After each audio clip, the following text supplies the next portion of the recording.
ಕೆಲಸ ಮಾಡಿರುವಂತವರೆಲ್ಲರೂ ಕೂಡ ಈ ಚುನಾವಣೆ ಪ್ರಕ್ರಿಯೆಯಲ್ಲಿ ತೊಡಗಿಸಿಕೊಂಡಿದ್ದಾರೆ ಮತ್ತು ಸೀಮಿತವಾದಂತಹ ಪ್ರದೇಶದ ಜವಾಬ್ದಾರಿಯನ್ನು ಹೊಂದಿದ್ದಾರೆ. ನಾನು ಕೂಡ ಒಂದು ಸೀಮಿತವಾದಂತಹ ಒಂದು ವಾರ್ಡ್ನ ಜವಾಬ್ದಾರಿ ನನಗಿದೆ, ವಾರ್ಡ್ ನಂಬರ್ 7. ಹಾಗಾಗಿ ಎಲ್ರಿಗೂ ಅದೇ ರೀತಿ ಒಂದೊಂದು ಜವಾಬ್ದಾರಿಯನ್ನ ಕೊಟ್ಟಿದ್ದಾರೆ. ಬಹಳ ಸೀಮಿತವಾಗಿರ್ತಕ್ಕಂಥ ವಾರ್ಡ್ಗಳು, ಬೂತ್ಗಳನ್ನು ಮಾತ್ರ ನಾವು ನೋಡಬೇಕು ಅನ್ನೋದು ಅದರ ಉದ್ದೇಶ. ಸಾಧ್ಯವಾದಷ್ಟು ಜನಗಳ ಹತ್ರ ಚುನಾವಣೆ ಹೋಗಿ ಆಗಬೇಕು ಅನ್ನೋ ಕಾರಣ ಇಲ್ಲಿ ಅನೇಕ ವಿಷಯಗಳು ನಿರಂತರವಾಗಿ ಕಳೆದ ಕೆಲವು ದಿವಸಗಳಿಂದ ಚುನಾವಣಾ ಪೂರ್ವದಲ್ಲಿ ಮತ್ತು ಚುನಾವಣೆ ಘೋಷಣೆ ಆದ ನಂತರ ನಾಮಪತ್ರ ಸಲ್ಲಿಸಿದ ನಂತರ ಚರ್ಚೆ ಆಗ್ತಾ ಇದ್ದಾರೆ. ಆದರೆ 1-2-3 ಅಂಶಗಳನ್ನ ನಾವು ಪ್ರಮುಖವಾಗಿ ಗಮನಿಸಬೇಕಾಗಿರೋದು ಈ ಬೆಂಗಳೂರು ದಕ್ಷಿಣಕ್ಕೆ ಸಂಬಂಧಪಟ್ಟ ಹಾಗೆ, ಇನ್ನು ರಾಜ್ಯ ಮತ್ತು ರಾಷ್ಟ್ರ ಮಟ್ಟದ ದಾವಣಗೆರೆ ದಕ್ಷಿಣಕ್ಕೆ ಸಂಬಂಧಪಟ್ಟ ಹಾಗೆ, ಇನ್ನು ರಾಜ್ಯ ಮತ್ತು ರಾಷ್ಟ್ರದ ಬಗ್ಗೆ ಪ್ರತಿಕ್ರಿಯೆ ವ್ಯಕ್ತಪಡಿಸಲಿಕ್ಕೆ ಮತ್ತೆ ಇವತ್ತು ಮುಖ್ಯಮಂತ್ರಿ ಬರ್ತಾ ಇದ್ದಾರೆ, ರಾಜ್ಯ ಪಕ್ಷದ ಅಧ್ಯಕ್ಷರು ಬರ್ತಾರೆ, ಸುರ್ಜೇವಾಲ ಬರ್ತಾರೆ. ಅವರು ಈಗಾಗಲೇ ಪ್ರತಿಕ್ರಿಯೆ ವ್ಯಕ್ತಪಡಿಸಿದರೆ ಅವಶ್ಯಕತೆ ಇದ್ದರೆ ಮತ್ತೆ ಅವರು ಮಾಡೋದು. ಈ ದಾವಣಗೆರೆ ದಕ್ಷಿಣ ವಿಧಾನಸಭಾ ಕ್ಷೇತ್ರ ಇದೆಯಲ್ಲ, ಇದನ್ನ ಕಾಂಗ್ರೆಸ್ಸೇತರ ಕ್ಷೇತ್ರ ಮಾಡಬೇಕು ಅಂತ ನಡೀತಿರುವಂತಹ ಪ್ರಯತ್ನ ಹೊಸದೇನಲ್ಲ. ಬಹಳ ವರ್ಷಗಳಿಂದ ಹಲವು ಚುನಾವಣೆಗಳಿಂದ ನಡ್ಕೊಂಡು ಬಂದಿದೆ.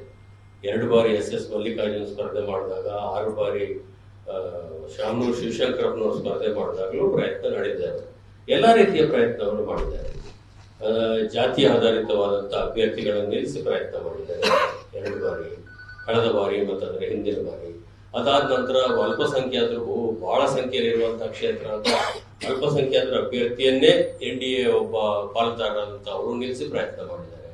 ಆ ಎಲ್ಲ ಸಂದರ್ಭದಲ್ಲೂ ಕೂಡ ಅವರು ಹೆಚ್ಚಿಗೆ ಓಟನ್ನು ತೆಗೆದುಕೊಂಡಿರೋದು ಅಂದ್ರೆ ಒಂದು ಚುನಾವಣೆಗೆ 56,000, ಮತ್ತೊಂದು ಚುನಾವಣೆ 57,000. ಅಲ್ಪಸಂಖ್ಯಾತರದ್ದೇ ಒಂದು ಇಶ್ಯೂ ಮಾಡಿ ಅವರು ಎಲೆಕ್ಷನ್ ಮಾಡಿದಂತಹ ಸಂದರ್ಭದಲ್ಲೂ ತೆಗೆದುಕೊಂಡ ಓಟ್ 26,000 ರಿಂದ 27,000 ಅಷ್ಟೇ. ಹಾಗಾಗಿ ಈ ಕ್ಷೇತ್ರದ ಮೊದಲನೇ ಅಂಶ ನಾನು ಹೇಳಲಿಕ್ಕೆ ಪ್ರಯತ್ನ ಮಾಡ್ತಿರೋ ಅಂದ್ರೆ ಈ ಕ್ಷೇತ್ರ ಜಾತಿ ಆಧಾರದ ಮೇಲೆ, ಮತದ ಆಧಾರದ ಮೇಲೆ ಓಟ್ ಹಾಕೋದಿಲ್ಲ. ಇದು ಸಿದ್ಧಾಂತದ ಆಧಾರದ ಮೇಲೆ ಮತ್ತು ಸೇವೆ ಆಧಾರದ ಮೇಲೆ ಓಟ್ ಹಾಕ್ತಕ್ಕಂಥ ಕ್ಷೇತ್ರ. ಶಾಮನೂರವರು ಕಳೆದ ಹಲವು ದಶಕಗಳಿಂದ ಈ ದಾವಣಗೆರೆಗೆ ತಂದುಕೊಟ್ಟಿರ್ತಕ್ಕಂಥ ಒಂದು ಹೆಚ್ಚಿನ ಒಂದು ಪ್ರಾಶಸ್ತ್ಯ ಮತ್ತು ರಾಜ್ಯ ಮತ್ತು ರಾಷ್ಟ್ರದ ಭೂಪಟದಲ್ಲಿ ಇದೊಂದು ಶೈಕ್ಷಣಿಕ ಕೇಂದ್ರವಾಗಿ ಗುರುತಿಸಿಕೊಳ್ಳುವಂತರಲ್ಲಿ ಅವರು ಮಾಡಿರ್ತಕ್ಕಂಥ ಪರಿಶ್ರಮ, ಜೊತೆಗೆ ದಾವಣಗೆರೆಯನ್ನ ಒಂದು ಉತ್ತಮವಾಗಿರ್ತಕ್ಕಂಥ ನಗರ ಅನ್ನುವಂತ ಹೇಳಿ ರೀತಿಯಲ್ಲಿ ಮಾಡಿರೋ ಕೆಲಸದ ಜೊತೆಗೆ ಜನಸಾಮಾನ್ಯರೊಟ್ಟಿಗೆ ಅವರು ಬೆರೀತಾ ಇದ್ದಂತ ರೀತಿ, ಅವರ ಶ್ರೀಮಂತರಾಗಿದ್ರು ಕೂಡ ಅವರ ಸರಳತೆ ಮತ್ತು ನೇರವಾದ ನಡೆನುಡಿ ಕಾರಣಕ್ಕೋಸ್ಕರ ಅವರು ಬಹಳ ಜನರಾಗಿ ಆಗಿದ್ದಾರೆ ಅನ್ನೋದನ್ನ ನಾವು ಕ್ಷೇತ್ರಕ್ಕೆ ಹೋದಂತಹ ಸಂದರ್ಭದಲ್ಲಿ ಕಂಡುಕೊಂಡಂತ ಸತ್ಯ. ಹಾಗಾಗಿ ಶಾಮನೂರವರು ನಿಧನರಾದ ನಂತರ ಉಳಿದ 2 ವರ್ಷದ ಅವಧಿಗೆ ಏನು ಚುನಾವಣೆ ನಡೀತಾ ಇದ್ದು, ಇದರಲ್ಲಿ ಮತ್ತೆ ಶಾಮನೂರವರ ನೆನಪಿನಲ್ಲೇ ಮತ್ತೆ ಕಾಂಗ್ರೆಸ್ ಪಕ್ಷಕ್ಕೆ ಬೆಂಬಲ ಕೊಡ್ತಾರೆ ಅನ್ನೋದು ನಮಗೆ ಇದುವರೆಗೆ ಆಗಿರ್ತಕ್ಕಂಥ ಅನುಭವ. 2ನೇ ವಿಚಾರ ಈ ಸಂದರ್ಭದಲ್ಲಿ ನಾನು ಪ್ರಸ್ತಾಪ ಮಾಡಬೇಕು ಅಂತಿರೋದು, ಬಿಜೆಪಿ ಮತ್ತು NDA ಕಳೆದ 10-12 ವರ್ಷದಿಂದ ಈ ರಾಜ್ಯದಲ್ಲಿ ಮತ್ತು ಈ ರಾಷ್ಟ್ರದಲ್ಲಿ ಒಂದು ಭಾವನಾತ್ಮಕವಾದಂತಹ ರಾಜಕಾರಣವನ್ನು ಮಾಡುವಂತಹ ಪ್ರಯತ್ನವನ್ನು ಮಾಡ್ತಾ ಇದೆ. ಬದುಕಿಗೆ ಸಂಬಂಧಪಟ್ಟಂತಹ ರಾಜಕಾರಣವನ್ನ ಕಾಂಗ್ರೆಸ್ ಪಕ್ಷ ಮಾಡ್ಕೊಂಡು ಬರ್ತಾ ಇದ್ರು ಕೂಡ ಕಳೆದ 7 ದಶಕಗಳಿಂದ, ಕಳೆದ 10-12 ವರ್ಷಗಳಿಂದ ಈಚೆಗೆ ಒಂದು ಭಾವನಾತ್ಮಕವಾದಂತಹ ರಾಜಕಾರಣ ಮಾಡುವಂತಹ ಪ್ರಯತ್ನವನ್ನ ಬಿಜೆಪಿ ಮಾಡ್ತಾ ಇದೆ. ಹಾಗಾಗಿ ಈ ಚುನಾವಣೆ ಒಂದು ಬದುಕಿನ ರಾಜಕಾರಣ ಒಂದು ಕಡೆಗೆ, ಭಾವನಾತ್ಮಕ ರಾಜಕಾರಣ ಮತ್ತೊಂದು ಕಡೆ. ಮೊದಲನೇ ಸರ್ಕಾರದಿಂದ ಹಿಡಿದು ಇತ್ತೀಚೆಗೆ KC ರೆಡ್ಡಿಯವರು ಮೊದಲನೇ ಮುಖ್ಯಮಂತ್ರಿಯಾಗಿ ಸಿದ್ದರಾಮಯ್ಯನವರೆಗೆ ಕಾಂಗ್ರೆಸ್ ಪಕ್ಷ ಕೊಟ್ಟಿರ್ತಕ್ಕಂಥ ಎಲ್ಲ ಕಾರ್ಯಕ್ರಮಗಳು ಕೂಡ ಬದುಕಿಗೆ ಸಂಬಂಧಪಟ್ಟಂತಹ ಕಾರ್ಯಕ್ರಮ. ಅದು ಸಮಾಜದ ಯಾವುದೇ ವರ್ಗ ಇರಬಹುದು, ಅವರುಗಳಿಗೆ ವಿರುದ್ಧ ಇಲ್ಲದೆ ಇರುವಂತ ರೀತಿಯಲ್ಲಿ, ಅವರು ಎಲ್ರಿಗೂ ಉಪಯೋಗ ಆಗುವಂತ ರೀತಿಯಲ್ಲಿ ಕಾರ್ಯಕ್ರಮಗಳನ್ನ ಕೊಟ್ಕೊಂಡು ಬಂದಿದ್ದಾರೆ. ಅದು ಪರಿಶಿಷ್ಟ ಜಾತಿ ಜನಾಂಗ ಇರ್ಬೋದು, ಮಹಿಳೆಯರು ಇರ್ಬೋದು, ಹಿಂದುಳಿದ ವರ್ಗದವರು ಇರ್ಬೋದು, ಅಲ್ಪಸಂಖ್ಯಾತರು ಇರ್ಬೋದು, ಅಥವಾ ಸಮಾಜದಲ್ಲಿ ಆರ್ಥಿಕವಾಗಿ ದುರ್ಬಲರಾಗಿರ್ತಕ್ಕಂಥ ಮುಂದುವರೆದ ಜನಾಂಗಕ್ಕೆ ಸೇರಿದಂತವ್ರು ಇರ್ಬೋದು. ಯಾವ ವರ್ಗಕ್ಕೆ ಕಾಂಗ್ರೆಸ್ ಕಾರ್ಯಕ್ರಮ ಕೊಟ್ಟಿಲ್ಲ ಅಂತ ಹೇಳೋಗಿಲ್ಲ, ಆ ರೀತಿಯ ಕಾರ್ಯಕ್ರಮಗಳನ್ನು ಕೊಟ್ಕೊಂಡು ಬಂದಿದೆ. ಹಾಗಾಗಿ ಕಾಂಗ್ರೆಸ್ಸಿಗೆ ಅಷ್ಟು ಸುದೀರ್ಘ ಕಾಲ ಮಾನ್ಯತೆ ದೊರಕ್ತಾ ಬಂದಿದೆ. ಈ ಭಾವನಾತ್ಮಕ ರಾಜಕಾರಣ ಪ್ರಾರಂಭ ಆದ ನಂತರ ಬದುಕಿನ ರಾಜಕಾರಣ ಸ್ವಲ್ಪ ಹಿಂದೆ ಸರಿತಾ ಇದೆಯೇನೋ ಅನ್ನೋಂತ ಒಂದು ವಾತಾವರಣ ನಿರ್ಮಾಣ ಆಗಿರ್ತಕ್ಕಂಥ ಸತ್ಯ. ಹಾಗಾಗಿ ಅದನ್ನ ಹಿಮ್ಮೆಟ್ಟಿಸಲಿಕ್ಕೆ, ಭಾವನಾತ್ಮಕವಾದ ರಾಜಕಾರಣವನ್ನು ಹಿಮ್ಮೆಟ್ಟಿಸಿ ಈ ದೇಶದ ಸಂವಿಧಾನದ ಆಶಯ ಮತ್ತು ಆಶ್ರಯದಲ್ಲೇ ಈ ದೇಶದ ರಾಜಕಾರಣ ಮತ್ತು ಸಾರ್ವಜನಿಕ ಬದುಕು ನಡೀಬೇಕು ಅನ್ನೋ ಕಾರಣಕ್ಕೋಸ್ಕರ ಒಂದು ಸತತವಾದಂತಹ ಪ್ರಯತ್ನವನ್ನು ನಾವು ಮಾಡ್ತಾ ಇದ್ದೇವೆ. ಹಾಗಾಗಿ ನಾವು ಕೊಟ್ಟಿರ್ತಕ್ಕಂಥ ಗ್ಯಾರಂಟಿಗಳ ವಿಚಾರದಲ್ಲಿ ಬಹಳಷ್ಟು ಟೀಕೆಗಳು ಬಂದಿದ್ದಾವೆ. ಆದರೆ ನಾವು ಗಮನಿಸಬೇಕಾದಂತ ಒಂದು ಅಂಶ ಅಂದ್ರೆ, ಇದುವರೆಗೆ ಗುಜರಾತ್ ಮಾದರಿ ಅಂತ ಹೇಳಿ ಚುನಾವಣೆ ಎದುರಿಸ್ತಾ ಇದ್ದಂಥವ್ರು ಕಳೆದ ವಿಧಾನಸಭಾ ಚುನಾವಣೆ ಆಗಿ ಗ್ಯಾರಂಟಿಗಳು 5 ಗ್ಯಾರಂಟಿಗಳನ್ನ ಕಾಂಗ್ರೆಸ್ ಕೊಟ್ಟ ನಂತರ ಅದು ಜಾರಿಗೆ ಬರಲಿಕ್ಕೆ ಪ್ರಾರಂಭ ಆದ ನಂತರ ತದನಂತರ ಆದಂತಹ ಎಲ್ಲಾ ರಾಜ್ಯದ ಚುನಾವಣೆಗಳಲ್ಲೂ ಬಿಜೆಪಿಯವರು NDAನವರು ಅದಕ್ಕಿಂತ ಹೆಚ್ಚು ಕಾರ್ಯಕ್ರಮಗಳನ್ನು ಕೊಡೋದ್ರ ಮುಖಾಂತರ ಗ್ಯಾರಂಟಿಗಳನ್ನ ಘೋಷಣೆ ಮಾಡಿದರೆ ಹೊರತಾಗಿ ಗ್ಯಾರಂಟಿಗಳು ತಪ್ಪು, ಇದನ್ನು ಕೊಟ್ಟಿದ್ದು ಸರಿ ಇಲ್ಲ, ಹಾಗಾಗಿ ಇದನ್ನು ನಿಲ್ಲಿಸ್ತೀವಿ ಅನ್ನೋ ಮಾತನ್ನ ಹೇಳುವಂತ ಧೈರ್ಯ ಇವತ್ತಿಗೂ ಅವರಿಗೆ. ನಮ್ಮ ಚುನಾವಣೆ ಆದ ನಂತರ ಮಹಾರಾಷ್ಟ್ರ ಚುನಾವಣೆ ಆಯಿತು, ರಾಜಸ್ಥಾನ ಆಯಿತು, ಹರಿಯಾಣ ಆಯಿತು, ಮಧ್ಯಪ್ರದೇಶ ಆಯಿತು, ದೆಹಲಿ ಆಯಿತು, ಈಗ ಅಸ್ಸಾಮು, ತಮಿಳುನಾಡು, ಕೇರಳ, ಬೇರೆ ಬೇರೆ ರಾಜ್ಯಗಳಲ್ಲಿ ಚುನಾವಣೆ ನಡೀತಾ ಇದೆ. ಅಲ್ಲಿ ಎಲ್ಲವೂ ಕೂಡ ಎಲ್ಲಾ ಕಡೆ ಕೂಡ ನಾವು ಕೊಟ್ಟಂತ ಗ್ಯಾರಂಟಿಗಳಿಗಿಂತ ಹೆಚ್ಚು ಗ್ಯಾರಂಟಿಗಳನ್ನ ಅವರು ಹೇಳಿದ್ದಾರೆ ಹೊರತಾಗಿ ಒಂದೇ ಒಂದನ್ನು ಕಮ್ಮಿ ಮಾಡ್ತಕ್ಕಂಥ ಪ್ರಯತ್ನ ಮಾಡಿಲ್ಲ.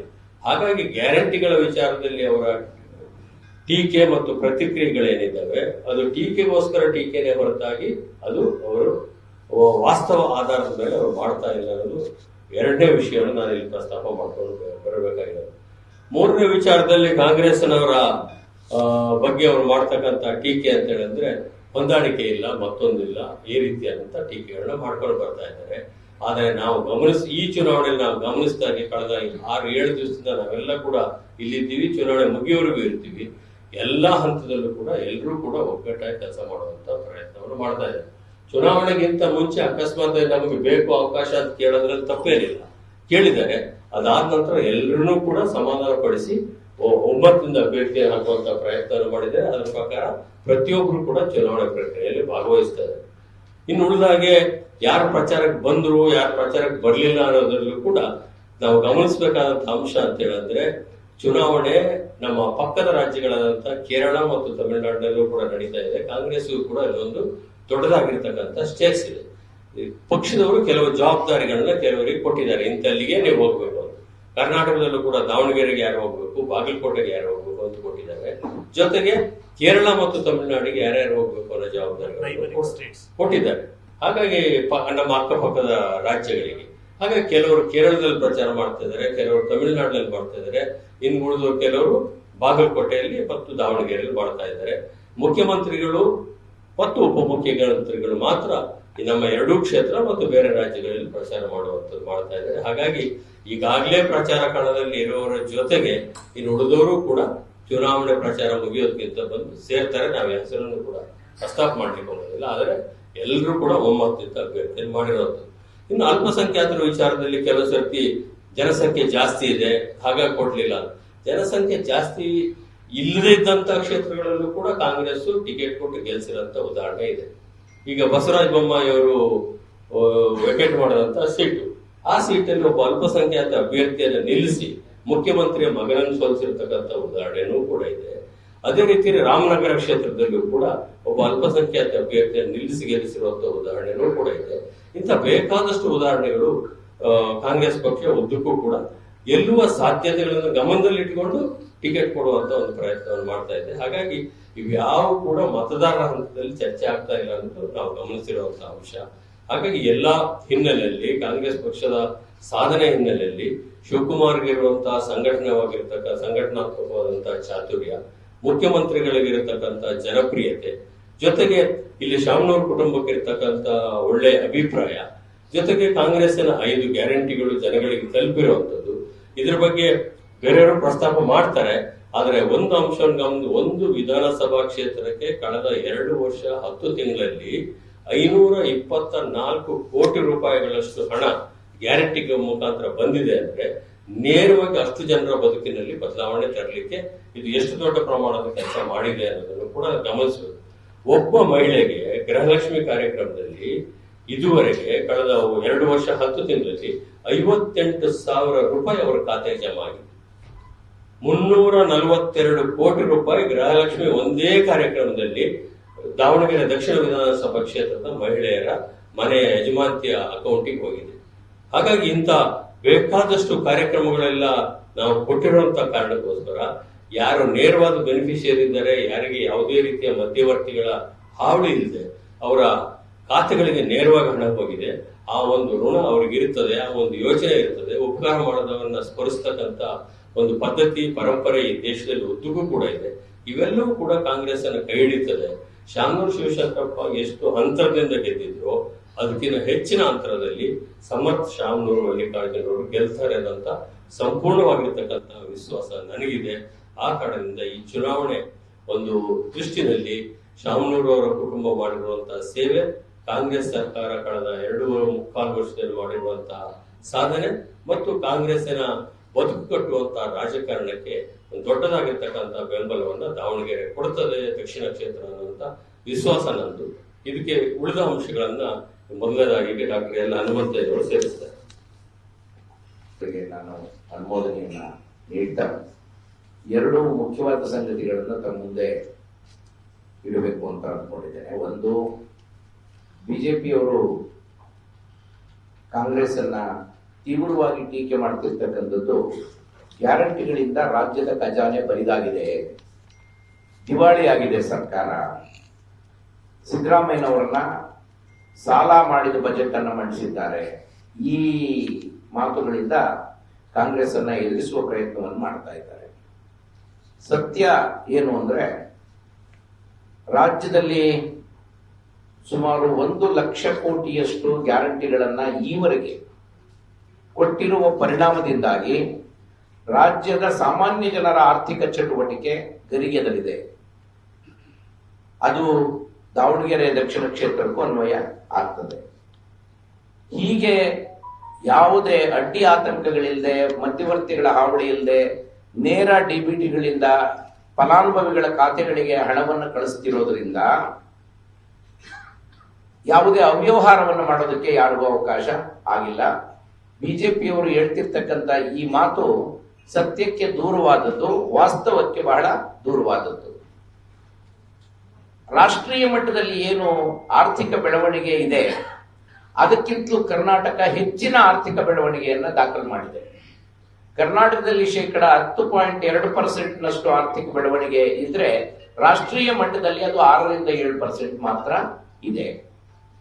ಇದಕ್ಕೆ ಕಾರಣ ನಮ್ಮ ಗ್ಯಾರಂಟಿಗಳು ಅನ್ನೋದ್ರಲ್ಲಿ ಯಾವ ಅನುಮಾನ ಇಲ್ಲ ಅಂತ ಹೇಳಿ ನನಗೆ ಅನಿಸಿದೆ. ಯಾಕೆಂದ್ರೆ ಸಾಮಾನ್ಯ ಜನರ ಆರ್ಥಿಕ ಚಟುವಟಿಕೆ ಯಾವುದೇ ತೊಂದರೆ ಇಲ್ಲದೆ ಇವತ್ತು ನಡೀತಿರೋದು ಮತ್ತು ಅವರು ಸಮಾಧಾನದಿಂದ ಇರೋದು ಈ ಗ್ಯಾರಂಟಿಗಳ ಕಾರಣದಿಂದ ಅನ್ನೋದನ್ನ ತಮ್ಮ ಗಮನಕ್ಕೆ ತರೋದಕ್ಕೆ ಬಯಸ್ತೇನೆ.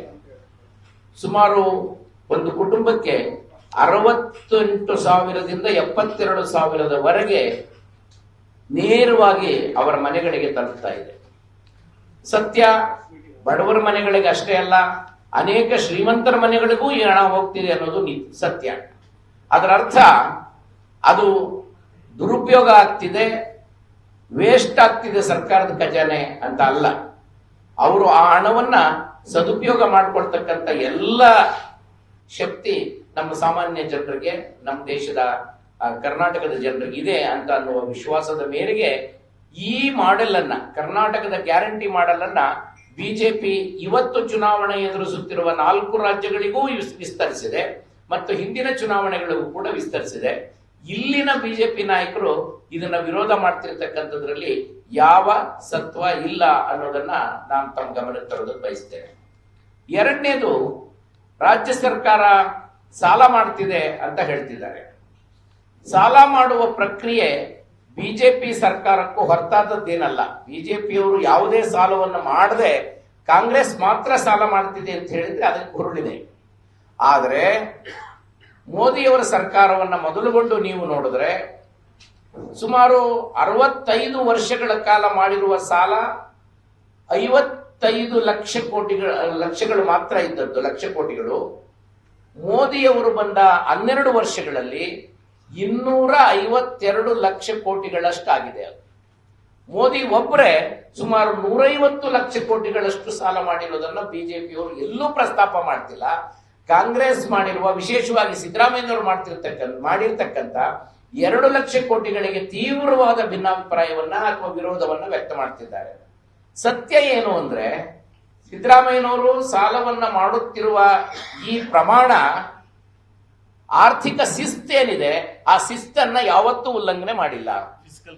ಫಿಸಿಕಲ್ ರೆಸ್ಪಾನ್ಸಿಬಿಲಿಟಿ ಆಕ್ಟ್ ಅಂತ ಏನ್ ಕರಿತೀವಿ ಅದು ಕಾಂಗ್ರೆಸ್ಸೇ ಮಾಡಿದ್ದು ಫಿಸಿಕಲ್ ರೆಸ್ಪಾನ್ಸಿಬಿಲಿಟಿ ಆಕ್ಟ್ ಅನ್ನ.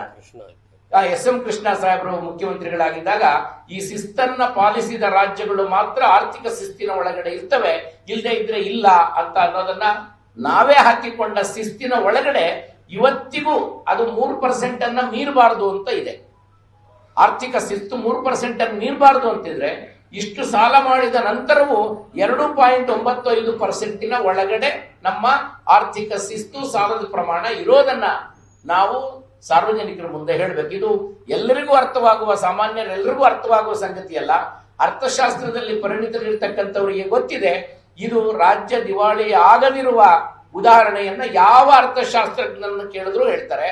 ಮತ್ತು ಈ ರೀತಿಯ ಸಹಾಯ ಪ್ರಪಂಚದ ಮತ್ತು ಭಾರತದ ನೊಬೆಲ್ ಪುರಸ್ಕೃತ ವ್ಯಕ್ತಿಗಳು ಹೇಳಿರುವ ಮಾತೇನು ಅಂದ್ರೆ, ಈ ರೀತಿಯ ಹಣ, ಸರ್ಕಾರದ ಹಣ ಸಾಮಾನ್ಯ ಜನರ ಕೈಗೆ ಸಿಕ್ಕಾಗ ಆರ್ಥಿಕ ಬೆಳವಣಿಗೆ ಸಹಜವಾಗಿ ದೇಶದ ಒಳಗಡೆ ವೃದ್ಧಿಯಾಗ್ತದೆ ಅನ್ನೋ ಮಾತನ್ನ ಹೇಳಿದ್ದಾರೆ. ಆದ್ರಿಂದ ಬಿಜೆಪಿಯ ಆರೋಪ ಸುಳ್ಳು ಅನ್ನೋದಕ್ಕೆ ಇದಕ್ಕಿಂತಲೂ ದೊಡ್ಡ ಸಾಕ್ಷಿ ಬೇಕಾಗಿಲ್ಲ ಅಂತ ನಾನು ತಮ್ಮ ಗಮನ ತರೋದಕ್ಕೆ ಬಯಸ್ತೇನೆ. ಇನ್ನೊಂದು, ಇತ್ತೀಚಿನ ಕರ್ನಾಟಕದ ಬೆಳವಣಿಗೆಗೆ ಬಹಳ ಜನ ಅಸಮಾಧಾನಗೊಂಡಿರುವುದನ್ನು ಕೂಡ ತಮ್ಮ ಮುಂದೆ ನಾನು ಪ್ರಸ್ತಾಪ ಮಾಡಬೇಕು.